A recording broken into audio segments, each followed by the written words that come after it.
Nagyon ang Biblia diya sa ikaduha nga Pedro, Kapitulo 3, versikulo 11. Ang pulong sa Ginoo na kanayon, nan sa nakita nga tanan kini mga butanga pagatunawon, unsa nga matang sa pagkatao ang angay sa mga maanaa, kamo diya sa tanang balaan, nga pagkinabuhi ug pagkadiyosno. Daghang mga tao karon mga kaigsuonan nga nag-claim nga anak sila sa Ginoo. They are claiming that they are the sons of God.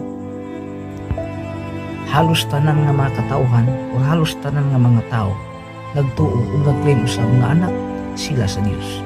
Apan ang pinakasubo igsuon nga palandungon nga nagtuo kita anak sa Dios, apan ang ato ang mga binuhatan iya dili sa Dios kun dili iya sa yawa. Nagingon ang Biblia unsa nga matang sa pagkatao nga manaa nga ri kanato. Nagingon si Pedro, kinahanglan kita nga magpuyo diha sa pagkabalaan ug sa pagkadiyosno.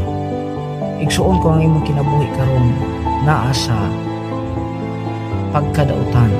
Nga nag-claim ka nga anak ka sa Ginoo, nasayop ka. Tungkol kay anak sa Dios, nagpuyo sa pagkabalaan ug pagkadiyosno.